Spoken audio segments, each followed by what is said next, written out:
먼 미국 땅에서 자식들을 잘 키워내고 열심히 사신 여러분들 정말 장하십니다. 안녕하세요. 전원주입니다. 전쟁도 가난도 겪은 우리 세대는 참 눈물겨운 세월을 살았죠. 아메리칸 드림을 이루기까지 여러분들의 세월이야 어떠셨겠습니까? 건강 관련 프로그램에 출연하면서 요즘 제가 깨달은 건요, 양 한 방을 잘 결합하는 게 최고의 건강 관리라는 겁니다. 클레버 케어, 메디케어 어드밴티지 플랜 아세요? 양방과 한방의 좋은 혜택들을 쏙쏙 뽑아서 제공해주는 똘똘한 플랜이더군요. 우리 한인의 건강 문화도 이해하고 실력 있는 한국 의사와 전문의를 척척 연결해 준다니 얼마나 똘똘합니까? 이제 우리도 똘똘한 클레버 케어 플랜으로 150까지만 사십시다.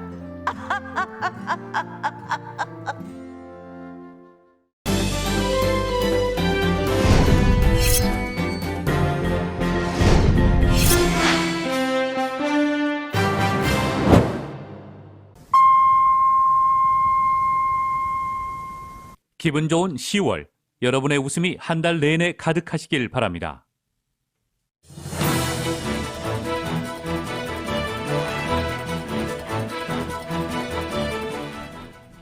뇌물수수 혐의로 기소된 마크 리들리 토마스 시의원에 대한 사퇴 목소리가 높습니다. 그러나 자신은 권력을 남용해서 개인적인 이득을 취하지 않았다는 입장을 전했습니다. 물류 대란 해소를 위해 LA항을 주 7일 24시간 비상체제로 운영하기로 했지만 시작 시점은 아직 불분명한 상태입니다.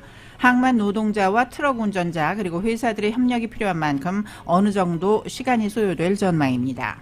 올여름 캘리포니아주의 가뭄이 126년 만에 최악으로 나타났습니다. 캘리포니아주의 가뭄은 2012년 시작 이후 거의 10년째 지속되고 있습니다.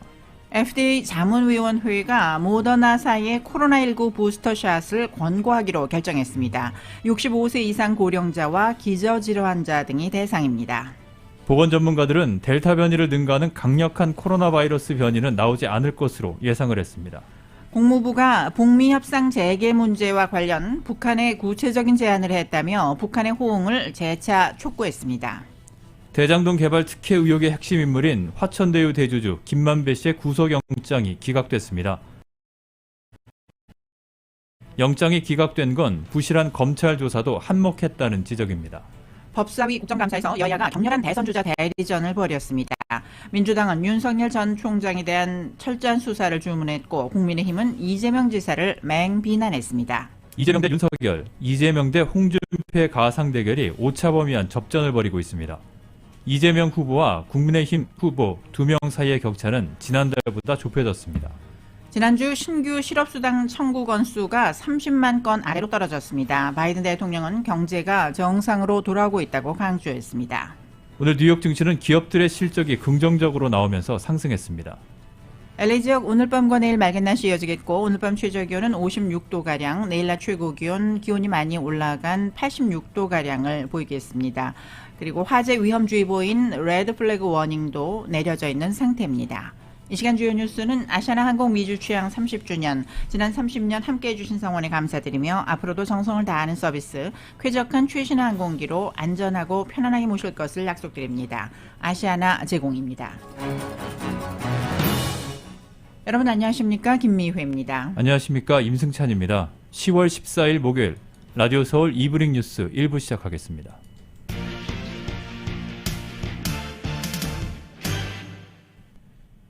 뇌물수수 혐의로 어제 연방 대배심에 기소가 된 마크 리들리 토마스 LA시 10지구 시의원의 거취가 불투명한 상황입니다. 리들리 토마스 시의원은 부정부패 스캔들이 터진 이튿날인 오늘 오전 LA 시의원의 홈리스와 빈곤소위원회 회의에 참석할 예정이었지만 회의가 취소됐습니다. 마크 리들리 토마스 시의원은 오늘 대변인을 통해서 뇌물수수 혐의를 부인했습니다. 리들리 토마스 시의원의 대변인인 마이클 프록터 변호사는 리들리 토마스 시의원은 정치인으로 활동을 하면서 권력을 남용해 개인적인 이득을 취한 적이 없다며 뇌물수수건도 무혐의 처리될 것으로 믿는다고 밝혔습니다.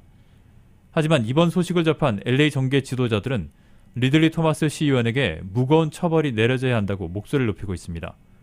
누리 마티네즈 LA 시의회 의장은 이번 소식이 매우 실망스럽다며 뇌물수수 혐의는 매우 심각한 죄질로 시의회가 적절한 조처를 내릴 것이라고 밝혔습니다. 차기 LA 시장직에 출사표를 던진 조 부스카이노 시의원은 한 발 더 나가서 트위터를 통해 마크 리들리 토마스 시의원의 의원직 사임을 요구했습니다.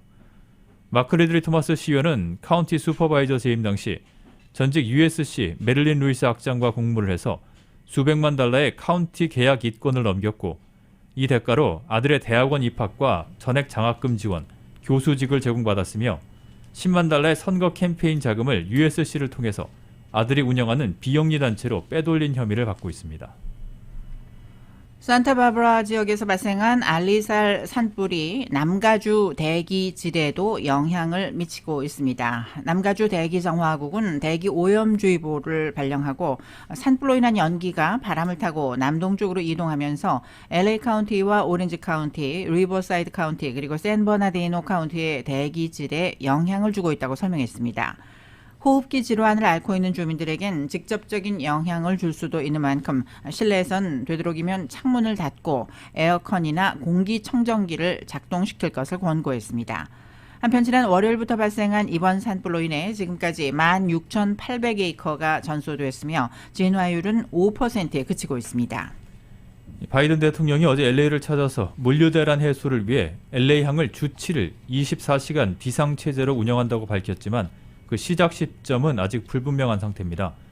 진세로카 LA 항만청장은 LA항을 주 7일 24시간 운영한 것은 모든 게이트의 문만 열면 되는 단순한 일이 아니라고 설명했습니다.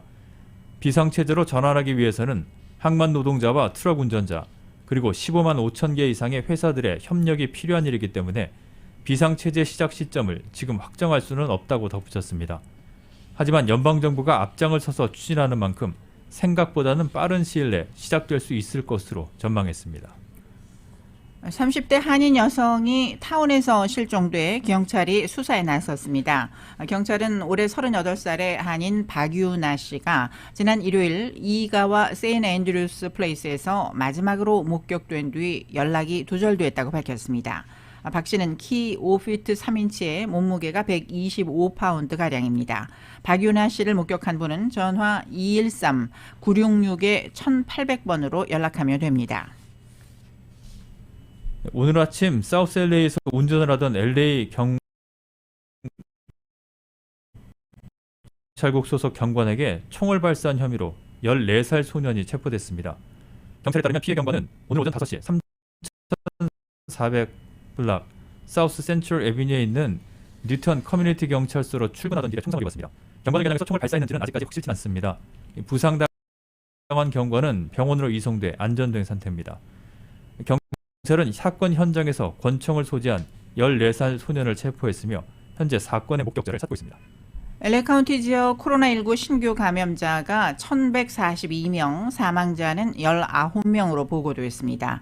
확진율은 0.99%입니다. 병원 입원 환자는 658명으로 어제보다 40명이 줄었으며 중환자실 입원 환자는 어제보다 1명 줄어든 192명입니다.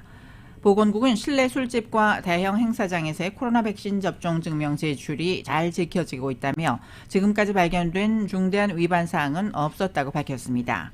하지만 신규 백신 접종자는 여전히 저조한 모습입니다.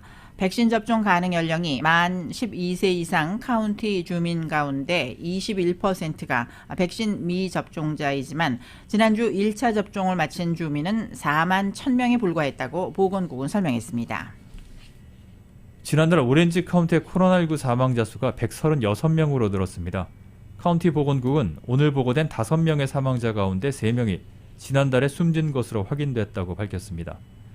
오늘 보고된 코로나19 신규 확진자는 198명이며 병원 입원 환자는 207명으로 집계됐습니다. 중환자실 입원 환자 수는 어제와 같은 40명입니다. 캘리포니아주 내 가장 큰 교육구인 LA 교육구와 샌디에고 교육구가 어린 학생들의 백신 접종 의무화로 인해 고소를 당했습니다. LA 교육구는 익명의 학부모가 지난 8일 소장을 제출했으며 샌디에고 교육구는 지난 11일 학부모 단체인 Let Them Breathe가 제출했습니다. 해당 의무화 조항이 새로운 조항인데다가 백신 접종을 받지 않은 어린 학생들이 차별을 받고 공정한 교육을 받지 못한다고 원고 측은 주장하고 있습니다. 이 보건 전문가들은 델타 변이를 능가하는 강력한 코로나 바이러스 변이는 나오지 않을 것으로 보는 것으로 나타났습니다. 앤서니 파우치 국립 알러지 전염병 연구소 소장은 오늘 보건 전문가들이 델타의 영향을 초월하는 변이가 나올 것으로 예상하지 않고 있다고 말했습니다. 인도에서 처음 확인된 델타 변이는 전염성 등에서 가장 강력한 변이로 평가되고 있습니다. 인도를 휩쓴 델타 변이는 이후 한국은 물론 미국, 영국 등으로 번져서 코로나19 백신 접종률이 높은 국가에서도 감염자가 폭증하는 대유행을 일으켰습니다. FDA의 전문가 자문위원회가 파이자 백신에 이어 모더나 백신도 65세 이상과 중증 질환 위험이 높은 사람들 대상으로 추가 접종을 할 것을 권고했습니다. FDA 자문위원회는 얀센 백신의 추가 접종 필요성에 대해서도 논의할 방침입니다. YTN의 보도입니다. FDA의 자문기구인 백신 생물의약품 자문위원회가 이틀간의 일정으로 모더나와 얀센 백신의 부스터샷이 필요한지 논의에 들어갔습니다. 일단 모더나 백신에 대해서는 화이자와 마찬가지로 65세 이상과 중증 질환 위험이 높은 사람들을 위해 만장일치로 추가 접종을 권고했습니다. So we do have a unanimous 19 out of 19 yes votes, and that concludes the voting portion. 자문위는 모더나 백신 2회차를 맞은 지 최소 6개월이 지난 뒤 정규 투여량의 절반을 부스터샷으로 마치도록 의견을 모았습니다. 모더나 부스터샷의 대상은 앞서 지난달 승인된 화이자 부스터샷의 인구 집단과 같습니다. FDA 자문위는 하루 뒤 얀센 백신의 추가 접종 필요성에 대해서도 논의할 예정입니다. FDA가 자문위 권고를 바탕으로 모더나와 얀센의 추가 접종을 승인하면 뒤이어 미 질병통제예방센터 CDC가 접종을 권고하는 절차를 밟게 됩니다. 앞서 제약사 화이자와 모더나 얀센은 임상시험 결과 3회차 접종이 항체 수준을 2회차 접종 이전보다 더 높게 끌어올린 것으로 나타났다며 추가 접종 승인을 요청했습니다. 백악관은 보다 광범위한 인구 집단을 대상으로 부스터샷을 추진해왔지만 FDA 자문위는 그 대상을 좁혀야 한다면서 신중한 입장을 보이고 있습니다. YTN 강성욱입니다.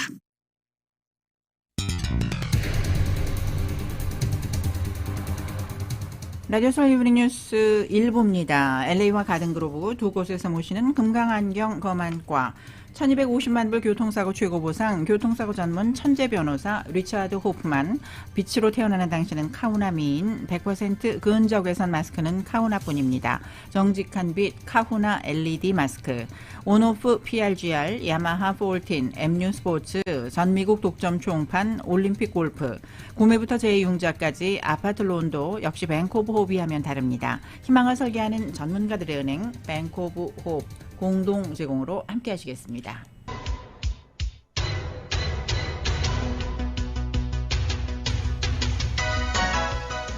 다섯 시 16분 향하고 있습니다. 라디오 서울 이브닝 뉴스 교통 상황 잠시 살펴보겠습니다. 한인타운 인근의 각 프리웨이 구간들 정체가 점점 심한 모습 보이기 시작하고 있습니다. 110번 프레이 사우스 방면 솔라노 애비뉴 구간부터 속도 뚝 떨어지기 시작하고 있습니다. 힐 스트리트 구간부터는 7, 8마일 정도로밖에 움직이지 못하고 있습니다. 이 밖에 5번 프레이 사우스 방면도 60번 이스트 방면과 만나는 구간부터 6마일에서 9마일 정도로 거의 서 있다시피 한 형편 보이고 있습니다. 교통 위험 신호 켜져 있는 구간들이 있습니다. 405번 프리웨이 사우스 방면 롱비치 블루버드 출구, 그리고 10번 프리웨이 이스트 방면은 홀트 애비뉴 입구에 각각 위험 신호 켜져 있습니다. 히트앤런 사고 있는 구간들이 있는데요. 101번 사우스 방면 리시다 블루버드 출구에, 101번 이스트 방면은 와이드 오크 애비뉴 구간에 각각 히트앤런 사고 일어나서 정체되고 있습니다. 이 구간 지나시는 차량들 조심해서 운전하시기 바랍니다. 교통 상황이었습니다. 네, 이브닝 뉴스 1부 미국 소식입니다. 국무부는 북미 협상 재개 문제와 관련해서 북한에 구체적인 제안을 했다며 북한의 호응을 재차 촉구했습니다. 네드 프라이스 국무부 대변인은 오늘 언론 브리핑에서 북한의 제재 해제를 협상 의제로 제안했냐는 질문에 즉답하지 않고 이같이 밝혔습니다. 프라이스 대변인은 직접 접촉을 포함한 외교가 미국의 대북 정책 목표를 이룰 가장 효과적인 수단이라고 설명했습니다. 이어 우리는 전제 조건 없이 북한과 만날 준비가 돼 있다. 실제로 우리는 북한에 구체적인 제안을 했다며 우리는 반응을 기다릴 것이고 북한의 접촉을 기다릴 것이라고 말했습니다. 프라이스 대변인은 다만 미국의 이런 태도가 정지 상태나 현상 유지 상태에 있다는 인상을 주고 싶지 않다면서 미국이 한국, 일본 등과 활발한 외교에 관여하고 있다고 덧붙였습니다. 트럼프 전 행정부 시절 유엔 인권이사회에서 탈퇴한 미국이 3년 반 만에 정식으로 복귀합니다. AFP 통신 등은 오늘 미국을 포함한 18나라가 유엔 총회 본회의에서 진행된 유엔 인권이사회 이사국 투표에서 차기 이사국으로 선출됐다고 전했습니다. 미국은 전체 193개국 가운데 168개국으로부터 찬성표를 얻어 내년부터 인권이사회 이사국으로 3년 임기를 시작할 수 있게 되었습니다. 미국의 이사국 임기 시작은 지난 2018년 6월 트럼프 전 행정부가 인권이사회를 가리켜 위선적이고 자기 이속만 차리는 조직이라고 맹비난하며 전격 탈퇴한 지 3년 6개월여 만입니다. 바이든 현 행정부가 출범 직후인 지난 2월 옵서버 자격으로 유엔 인권이사회에 다시 발을 들인 데 이어 이번 표결에 따라 내년부터는 47개 이사국 중 하나로 목소리를 높일 수 있게 됐습니다. 젠사키 백악관 대변인은 오늘 갈수록 고조되고 있는 중국과 대만 사이의 군사적 긴장과 관련해 대만과 미국의 관계는 굳건하고 미국은 대만 해협 평화 유지에 기여할 것이라고 밝혔습니다. 사키 대변인은 대만을 겨냥한 중국의 잇단 무력 시위와 관련해 질문에 이같이 답을 하고 이것이 우리가 대만이 충분한 자기방어 능력을 유지하도록 지원을 계속하는 이유라고 강조했습니다. 그는 논평을 할 위치에 있지 않다면서도 중국의 위협에도 대만에 대한 군사적 지원은 유지될 것이라며 방위 문제에 있어 대만에 대한 지지는 확고하다는 점을 강조하고 싶다고 덧붙였습니다. 조 바이든 대통령이 주한 미국 대사와 북핵 육자회담 미국 측 수석 대표를 지낸 크리스토퍼 힐을 세르비아 대사로 기용했습니다. 백악관은 오늘 보도자료를 내고 바이든 대통령이 힐 전 대사를 세르비아 대사에 지명했다고 밝혔습니다. 직업 외교관인 힐 전 대사는 주한 미국 대사와 육자회담 수석 대표는 물론 국무부 동아태 차관보를 지내 한국에도 친숙한 인물입니다. 육자회담 수석 대표이던 2005년 9월 북한이 모든 핵무기와 현존하는 핵 프로그램을 포기하고 미국과 관계 정상화에 나서는 9.19 공동선언을 도출하기도 했습니다. 조 바이든 대통령은 백악관에서 우후루 케냐타 케냐 대통령과 정상회담을 하고 코로나19 백신 지원을 약속했습니다. 바이든 대통령은 지난 1월 취임 후 아프리카 국가의 정상과 양자회담을 한 것은 이번이 처음입니다. 바이든 대통령은 오늘 백악관 회담에서 아프리카 연합에 코로나19 얀센 백신 1,700만 회분을 기부하겠다고 밝혔습니다. 이 물량은 미국이 기존에 기부하기로 한 5천만 회분에서 추가된 것이라고 설명했습니다. 이에 대해 케냐타 대통령은 미국이 케냐뿐만 아니라 아프리카 대륙을 도운데 감사하다고 회답을 했습니다. 이번 회담은 중국이 차관과 원조를 앞세워 천연자원 투자를 늘리는 등 아프리카에 갈수록 영향력을 키우고 미국이 경계심을 품는 상황에 이루어졌습니다. 전임 도널드 트럼프 전 대통령은 수십 년 만에 처음으로 재임 중에 아프리카를 방문치 않은 미국 대통령으로 일부 아프리카 국가를 거지 속을 같은 나라라고 깎아내려서 논란을 빚었습니다. 전국 최대 약국 체인인 월그린스가 의료 서비스 사업에 대한 투자를 대폭 확대합니다. 월그린스는 오늘 시카고에 기반을 둔 1차 진료 서비스 업체 빌리지 MD에 52억 달러를 추가 투자하기로 했다고 발표했습니다. 이 발표에 따르면 양측은 지분 인수 절차를 연내 마무리할 계획이며 월그린스는 빌리지 MD 지분율을 기존 30%에서 63%로 확대하며 최대 주주가 됩니다. 월그린스 측은 시장 규모가 1조 달러에 달하는 고속 성장세의 의료 서비스 부문에서 입지를 강화하기 위한 투자라고 설명했습니다. 이어 2025년까지 전국 최소 600개 월그린스 매장에 빌리지 MD 진료소를 설치하고 2027년 이전에 이를 1000개까지 확대하는 것이 목표라고 밝혔습니다. 2013년에 설립된 빌리지 MD는 빠르게 성장하면서 현재 전국 곳곳에서 230여 개의 1차 진료소를 운영하고 있고 금년 매출 추정치는 13억 달러라고 월그린스 측은 전했습니다. 애플과 구글 그리고 페이스북 등 거대 IT 기업들의 반시장 행위에 대한 의회 규제 움직임이 본격화되고 있습니다. 민주당 소속의 에이미 클로버샤 상원 법사위 반독점 소위원회 위원장과 공화당 최고령인 척 그레슬리 상원의원은 아마존과 애플, 그리고 페이스북과 구글의 자체 특혜 행위에 제동을 걸기 위한 법안을 발의한다고 밝혔습니다.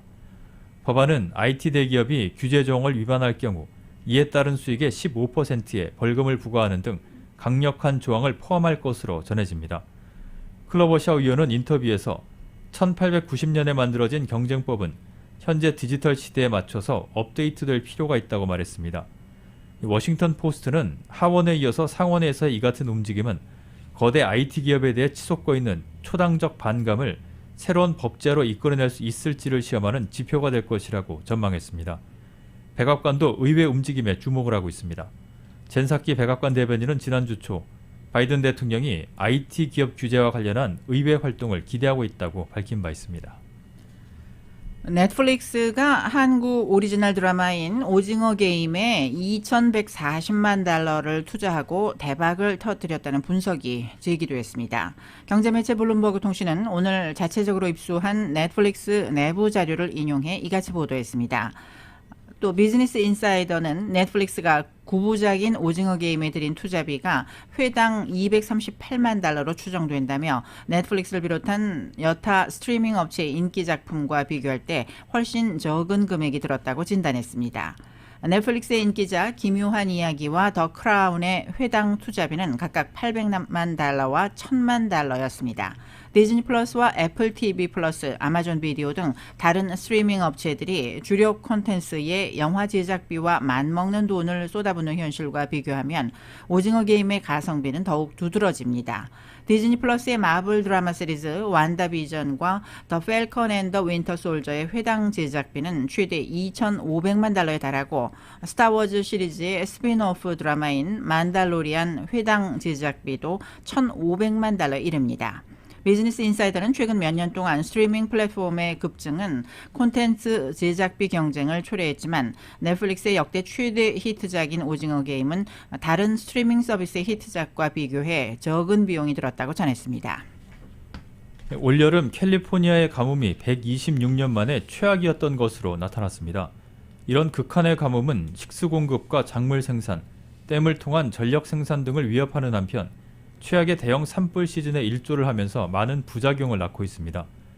연방정부 기관인 국립해양대기관리국이 사용하는 지표 팔머 가뭄지수를 보면 올 7월 캘리포니아주의 팔머 가뭄지수는 마이너스 7.07로 1895년 측정 시작 이래 가장 건조한 달로 기록됐습니다. 또 올해 6월에서 8월 석 달간의 지수는 마이너스 6.70에서 마이너스 7.07의 분포를 보여서 캘리포니아주가 가장 건조했던 달 상위 5위에 들었습니다. 이 지수가 마이너스 4.0 이하면 극도의 가뭄으로 여겨집니다. 한편 CNN은 국립해양대기관리국의 데이터를 보면 겨울철이 가뭄철이 뉴노멀이 되는 반면에 우기는 점점 드물어지고 있다고 지적을 했습니다. 캘리포니아주의 가뭄은 2012년에 시작된 뒤 거의 10년째 지속되면서 이후로는 우기가 점점 줄어들고 있습니다. 기후변화 위기에 제대로 대응하지 않으면 전 세계 기아 인구가 2억 명 가까이 증가할 수 있다고 세계 식량기구인 WFP가 경고했습니다. 이탈리아 로마에 본부를 둔 WFP는 내일 세계 식량의 날을 앞두고 배포한 보도자료를 통해 이같이 밝혔습니다. 이 분석에 따르면 지구 평균 기온이 산업화 이전 대비 2도가량 상승하면 전 세계적으로 기아 인구가 1억 8,900여만 명이 늘어날 전망입니다. 대표적인 사례로 아프리카의 마다가스카르가 꼽히고 있습니다. 데이비드 비즐리 WFP 사무총장은 마다가스카르에서 온두라스, 방글라데시에 이르기까지 수많은 사람이 매일 기후위기로 극심한 고통을 겪는다며 기후위기가 식량위기를 악화시키고 있다고 지적했습니다. 라디오 서울 이브닝 뉴스 잠시 후에는 한국 뉴스 전해드립니다.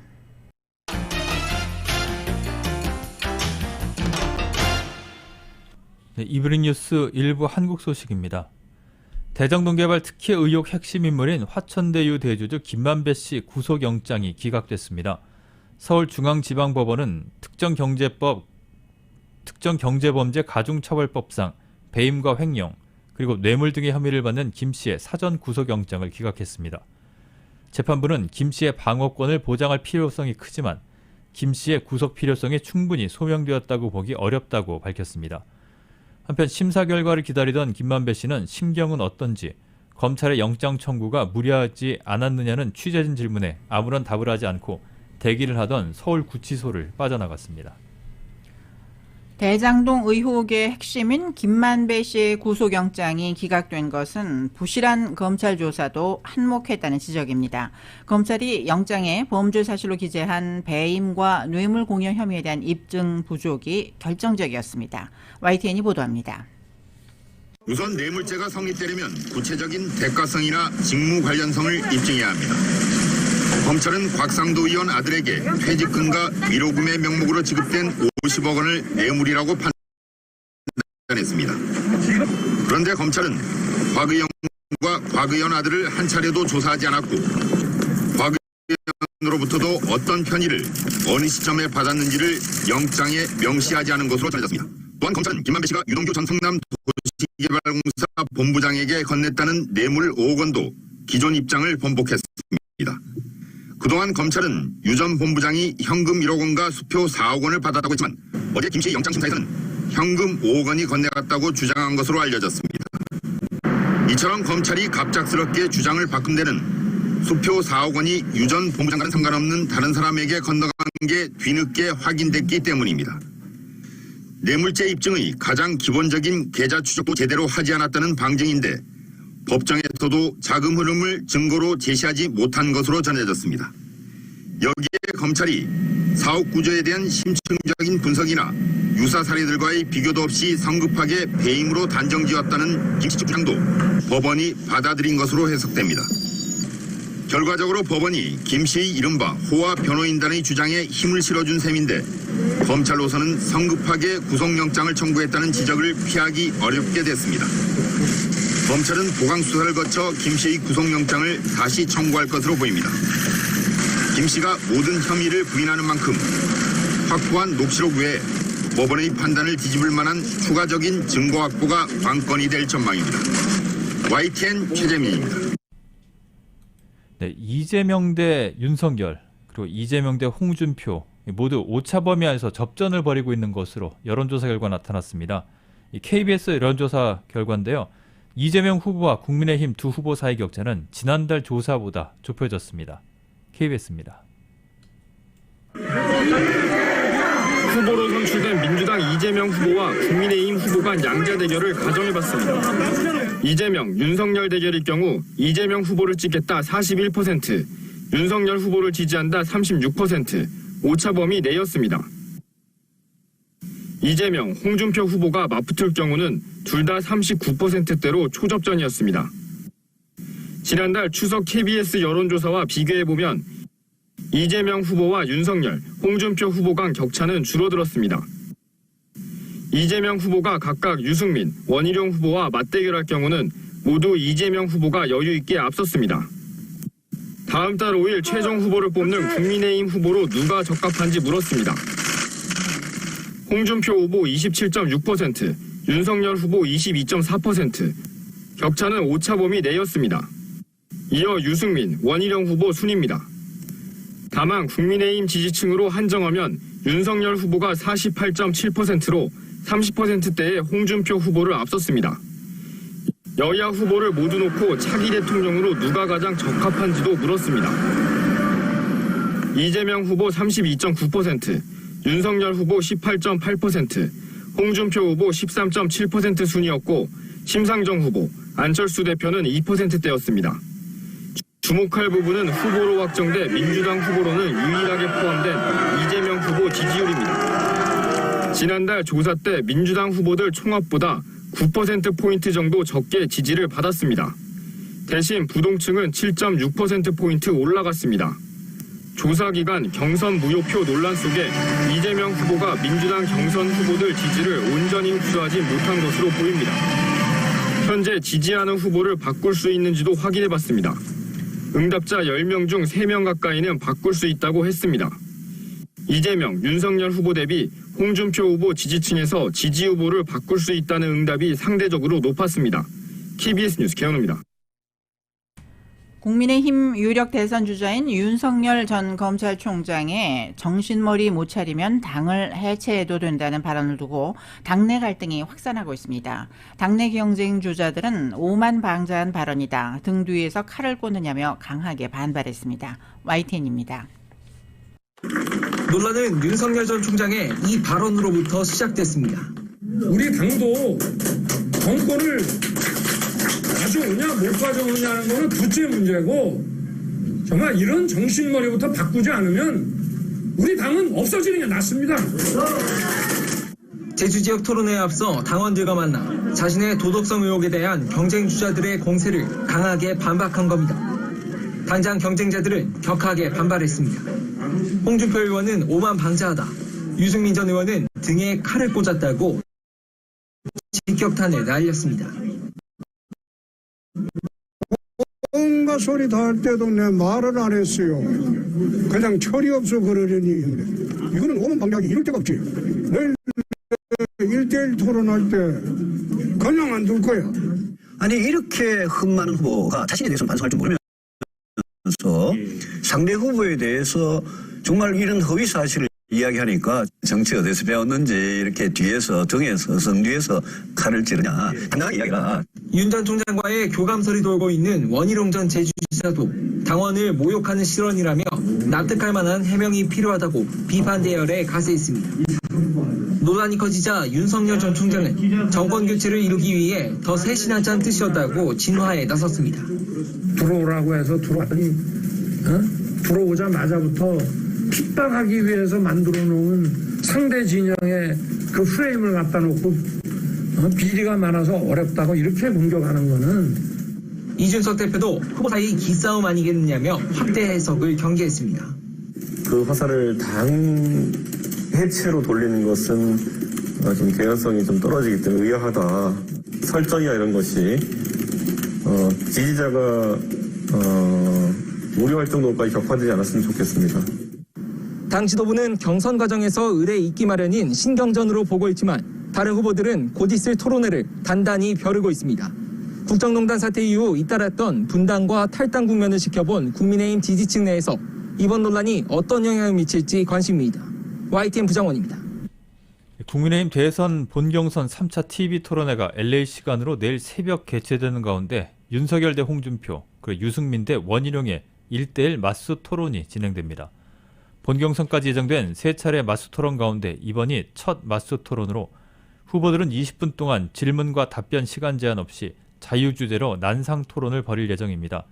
특히 이번 토론에선 당해체 발언으로 논란을 빚은 윤 전 총장에 대해서 홍 의원이 강하게 짚고 넘어가겠다고 밝힌 만큼 두 후보 사이에 격론이 예상됩니다. 더불어민주당 이재명 대선 후보는 후보 선출 후 처음으로 민주당 의원총회에 참석해서 의원들과 상견례를 가집니다. 이 후보는 이 자리에서 경선 기간 함께 노력해준 의원들에게 감사를 표하고 내년 대선에서 반드시 이겨 정권을 재창출하겠다는 의지를 밝힐 것으로 보입니다. 특히 이낙연 전 대표 측과의 갈등을 봉합하고 이른바 용광로 선대위를 구성하기 위해 당 전체가 하나로 뭉쳐 대선 원팀을 만들자고 강조할 예정입니다. 대장동 의혹을 수사하고 있는 서울중앙지검 등을 상대로 진행된 법사위 국정감사에서 여야는 또다시 격렬한 대선주자 대리전을 벌였습니다. 민주당은 윤석열 전 총장 관련 사건에 대한 철저한 수사를 주문했고 국민의힘은 대장동 의혹을 부각하면서 이재명 지사를 맹비난했습니다. YTN의 보도입니다. 서울중앙지검 등을 상대로 진행된 국회 법사위 국정감사에서 국민의힘은 대장동 개발 의혹과 관련해 민주당 이재명 후보에게 모든 화력을 집중했습니다. 특히 정영학 회계사의 녹취록에서 천화동인 1호의 실소유주로 지목된 그분이 이 후보가 아니냐고 의심했고 검찰은 아직은 수사 단계라고 선을 그었습니다. 칼끝이 이재명 지사를 향해 갈 수밖에 없습니다. 몸통을 철저히 밝혀야 된다. 이거는 동감하시죠? 녹취록에도 그분이란 표현이 또 한 군데 있긴 있습니다. 다른 사람을 지칭해서 하는 표현은 있습니다. 근데 지금 정치인 그분을 얘기하는 부분은 아닙니다. 국민의힘은 이재명 후보를 겨냥해 원색적인 비난을 쏟아내며 파상 공세를 이어갔습니다. 자신이 설계자라고 자랑했던 사람, 나는 잘했다 라고 뻔뻔하게 우겼던 그 마피아의 수결을 검찰이 척결을 해야 되는 거예요. 성남시에 대한 압수수색이 오늘까지도 이루어지지 않았어요. 검찰 수사라는 것은 신속하고도 정확해야 되는데 둘 다 없어요. 이에 서울중앙지검장은 모든 의혹을 철저히 살피겠다면서 이재명 후보를 포함해 모든 게 수사 범주라고 밝혔습니다. 반면 민주당은 대장동 의혹의 책임은 전적으로 국민의힘에 있다며 방어선을 쳤습니다. 야당과 브로커들 결탁된 정관들 있는 요 사건, 이것 정말 절박한 심정으로 철저하게 수사해야지. 윤 전 총장 가족 등이 관련된 수사와 고발 사주 의혹을 부각하며 역공에 들어갔습니다. 김건희 씨와 권오수 도이치모터스 회장 간의 주가 조작 사건에 대해서 정상적으로 진행이 됐다면 이미 결론이 났어야 되지 않습니까? 결국은 윤석열 전 총장의 지시로 손준성이 한 일이다, 이렇게 봐야 되지 않을까 싶은 생각이 드는데. 법사위 국정감사에서 여야는 뚜렷한 한방 없이 정치 공세에 집중했습니다. 다음 주 경기도 국감엔 이재명 지사의 출석까지 예정돼 있어서 여야의 대선 주자 대리전은 더 격해질 전망입니다. YTN 이경국입니다. 검찰이 화천대유 대주주 김만배 씨와 권순일 전 대법관의 재판거래 의혹 수사를 위해 김 씨 출입 기록을 대법원에 요청한 것으로 확인됐습니다.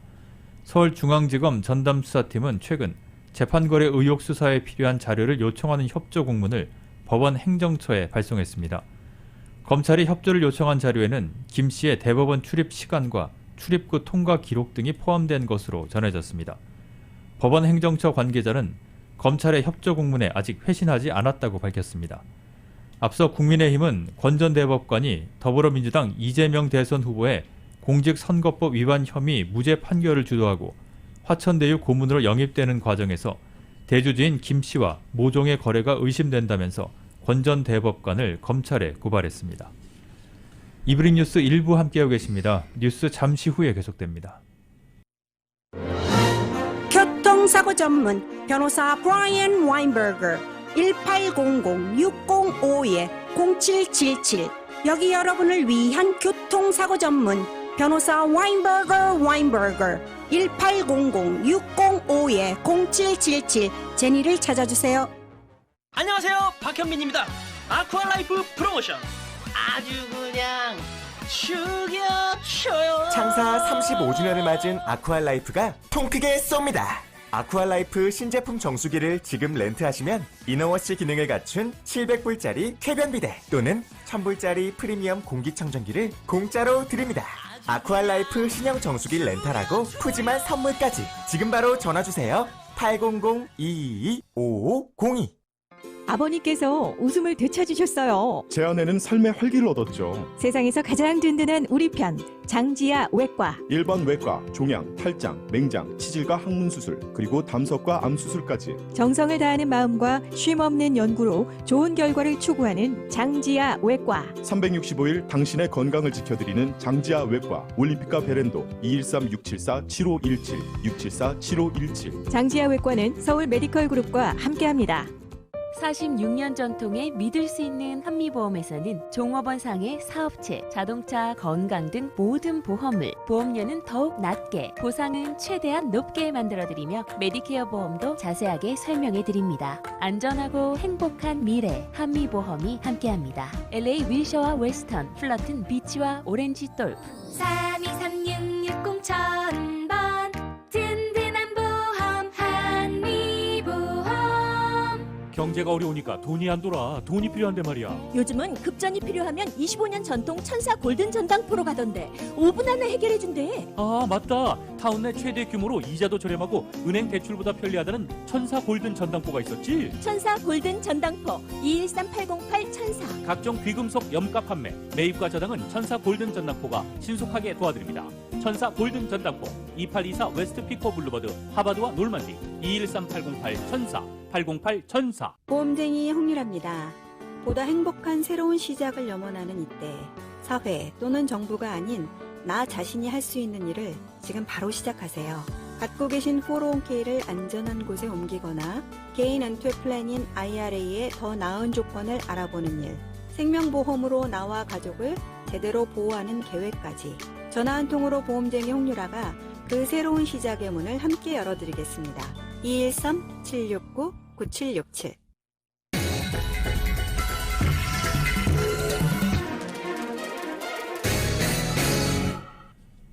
네, 이브닝 뉴스 일부 경제 소식입니다. 오늘 뉴욕 증시는 기업들의 실적이 긍정적으로 나오면서 상승했습니다. 다우존스 산업평균지수는 어제보다 534.75포인트가 오른 34,912.56으로 장을 마쳤습니다. S&P 500 지수는 74.46포인트가 오른 4,438.26, 나스닥 지수는 251.79포인트 상승한 14,823.43으로 거래를 마쳤습니다. 지난주 실업수당 청구 건수가 코로나19 사태 이후 처음으로 30만 명 아래로 떨어졌습니다. 바이든 대통령은 백신 접종률이 높아지면서 경제가 정상으로 돌아오고 있다고 강조했습니다. 워싱턴에서 YTN 특파원이 보도합니다. 미국 노동부는 지난주 신규 실업수당 청구 건수가 29만 3천 건으로 집계됐다고 밝혔습니다. 전주보다 3만 6천 건 줄어 코로나19 대유행 이후 최저치를 기록했습니다. 30만 건 미만은 대유행 시작 무렵인 지난해 3월 둘째 주 25만여 건 이후 1년 7개월 만입니다. 코로나19 대유행 전 청구 건수가 20만 건 안팎이었던 것을 고려하면 이전 수준까지 거의 근접한 셈입니다. 바이든 대통령은 이에 대해 미국 경제가 정상으로 돌아가고 있다고 반색했습니다. 백신 접종이 델타 변이를 물리치면서 경제 회복을 가속하고 있다고 강조했습니다. And I'm asking everyone who hasn't gotten vaccinated, please get vaccinated. That's how we put this pandemic behind us and accelerate our economic recovery. We can do this. 바이든 대통령은 특히 지난 여름 시작한 백신 의무화 조치가 효과를 발휘하고 있다고 주장했습니다. 미접종자가 7월보다 1억 명 가까이 떨어지면서 발병률은 39개 주에서 입원율은 38개 주에서 감소세를 보이고 있다는 겁니다. 그러면서 의무화 조치를 더 확대할 것이라고 강조했습니다. The Labor Department is going to soon be issuing an emergency rule for companies with 100 or more employees to implement vaccination requirements among their workforce. 또 모더나와 얀센 등의 추가 접종과 5세에서 11세 아동에 대한 백신 접종이 승인되면 바로 접종을 시작할 준비가 돼 있다고 덧붙였습니다. 미국 언론은 지난달 주춤했던 고용시장 회복세가 다시 속도를 내고 있다고 보고 있습니다. 다만 백신 접종률이 그대로 경제 회복으로 이어지는 것은 아닌데다 물가 상승과 물류 대란 등의 문제가 여전해 완전한 정상화까지는 더 지켜봐야 한다고 분석하고 있습니다. 워싱턴에서 YTN 강태욱입니다. 월스트리트에서 불황 속에 물가가 상승하는 스태그플레이션에 대한 우려가 확산하고 있습니다. 뉴욕타임즈는 오늘 스태그플레이션 등 경제의 불확실성에 대한 우려가 최근 주식시장에도 영향을 미쳤다고 보도했습니다. 올해 경제가 코로나19 사태의 충격에서 벗어나면서 나스닥과 S&P 500 지수 등이 최고치를 경신하는 등 호조를 보였지만 최근 이 같은 추세가 꺾였다는 것입니다. 투자자들이 가장 주목하는 것은 물가 상승인데 최근 목재를 비롯해 반도체 칩과 철강 등 각종 상품의 가격이 상승하고 있다고 뉴욕타임즈는 전했습니다. 토마스 바킨 리치먼드 연방준비은행 총재가 연방준비제도가 테이퍼링을 논의할 타당한 시기에 있다고 말했습니다. 오늘 바킨 총재는 뉴욕 포캐스터스 클럽에서 가진 연설에서 테이퍼링은 경제 성장세를 저해하지 않을 것이라며 인플레이션 기대를 설정할 긍정적인 조치가 될 수 있다고 주장했습니다. 바킨 총재는 경제에 이 같은 규모의 완화 조치가 필요 없는 경제를 갖길 바란다며 경제 현재 수요는 매우 높은 수준이라고 강조했습니다. 또 높은 인플레이션이 점차 광범위해지고 있으며 팬데믹과 관련한 영향은 줄어들고 있다고 진단했습니다. 바킨 총재는 팬데믹으로 잃어버린 모든 일자리가 다시 돌아오지 않을 것이라는 데는 동의한다고 말했습니다. 국제통화기금 IMF는 원자재 가격 급등과 공급망 교란 속에 각국 중앙은행들이 인플레이션 경계심을 가질 것을 주문했습니다. IMF는 오늘 워싱턴 DC에서 개최한 국제통화기금위원회 회의 후 발표한 공동성명에서 이같이 밝혔습니다. 국제통화기금위원회는 공동성명에서 세계 경제가 전염병 대유행 이후 계속 회복하고 있지만 국가 간의 차이도 있다면서 정책 초점을 위기 대응에서 성장 촉진, 재정의 장기 지속 가능성 쪽으로 전환할 필요성을 언급했습니다. 또 중앙은행에 대해서는 물가 움직임을 모니터링하고 인플레이션 압력을 검토할 것을 주문했습니다. 다만 현재 인플레이션이 전염병 대유행이라는 특수한 상황에서 비롯된 요인들과 연관된 것임을 의식한 듯 일시적이라고 봤습니다. 모기지 금리가 연 3.0% 수준을 넘어섰다고 마켓워치가 보도했습니다. 오늘 마켓워치에 따르면 오늘로 끝난 주간 30년 고정금리 모기지 이자율은 평균 3.05%로 지난주 2.99%에서 상승해 4월 이후 최고치를 기록했습니다. 1년 전 평균 이자율은 2.81%였습니다. 모기지 금리는 채권 가격이 하락할 때 상승하는 국채 수익률과 같은 방향으로 움직이는 경향이 있습니다. 프레디맥의 수석 이코노미스트인 샘 카터는 현재 진행 중인 팬데믹과 긴축 통화 정책으로 인플레이션 압력이 높아지면서 금리가 완만한 상승세를 이어갈 것으로 예상한다고 말했습니다. 세계 최대 가상화폐 거래소 코인베이스가 디지털 자산 시장을 감독할 새로운 가상화폐 당국을 설립해야 한다고 촉구했습니다. 코인베이스는 가상화폐를 적절히 규제하지 않으면 미국이 경쟁에서 뒤처질 수 있다고 경고했습니다. 코인베이스는 정책 제안 보고서에서 전통적인 금융 시스템과 구별되는 별도의 디지털 자산 규제들을 구축해야 한다고 말했습니다. 항공기 제조업체 보잉의 주력 기종인 787 드림라이너에서 또 결함이 발견됐다고 월스트리트저널이 보도했습니다. 이 사안을 잘 아는 소식통은 월스트리트저널에 지난 3년여 동안 생산된 787기에서 특정 티타늄 부품이 설계보다 더 약하게 만들어진 사실이 확인됐다고 말했습니다. 보도가 나오자 보잉은 성명을 내고 한 부품 공급업체가 일부 787기 부품이 부적절하게 제조된 사실을 알려왔다고 인정했습니다. 다만 구체적으로 어떤 회사가 어떤 부품에 관해 문제를 통보한 것인지는 밝히지 않았습니다. 보잉은 아직 조사가 진행 중이지만 이 결함이 현재 운항 중인 항공기들에 대해 즉각적 비행 안전 우려가 되지는 않는 것으로 판단했다고 밝혔습니다. 아직 고객사에 인도되지 않은 해당 항공기들을 점검해 필요한 조치를 취할 예정이라고 회사 측은 덧붙였습니다.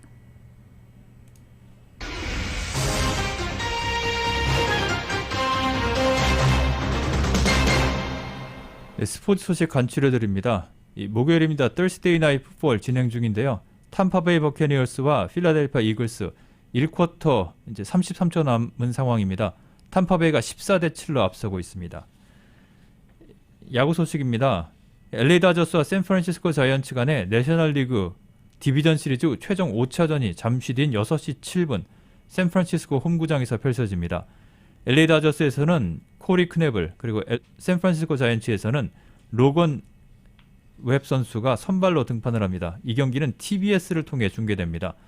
아메리칸 리그 챔피언십 시리즈 보스턴 레드삭스와 휴스턴 애스트로스와의 1차전은 내일 오후 5시 7분 휴스턴 홈구장에서 펼쳐집니다. 이 경기는 팍스TV에서 중계합니다.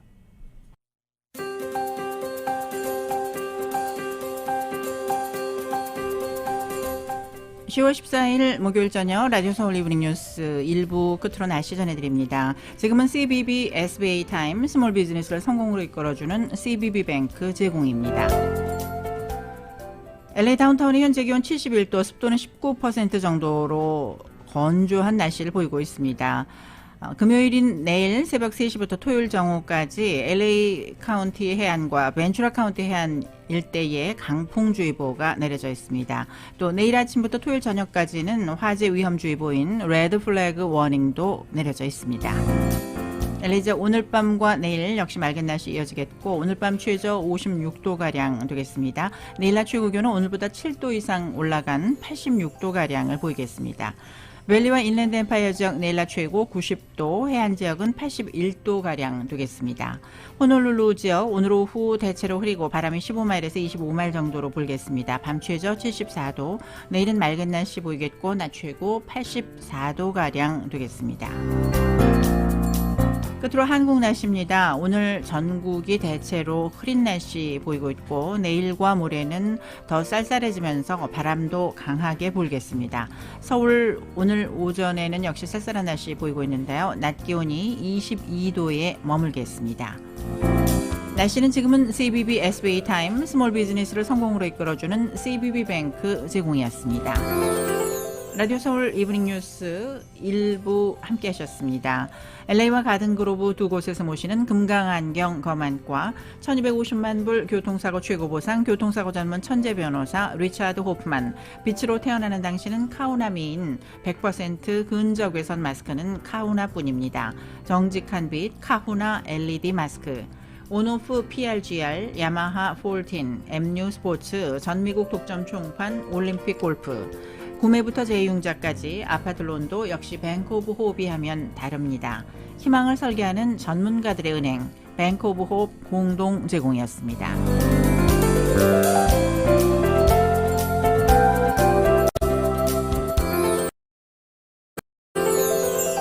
잠시 후 6시 라디오 서울 이브닝 뉴스 2부가 계속됩니다.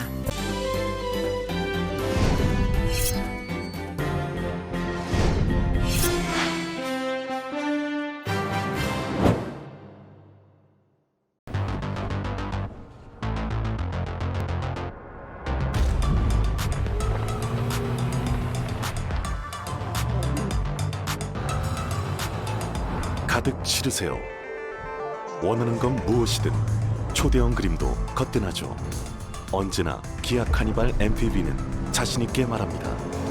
당신의 다음 도전은 무엇인가요? 기아 카니발 MPV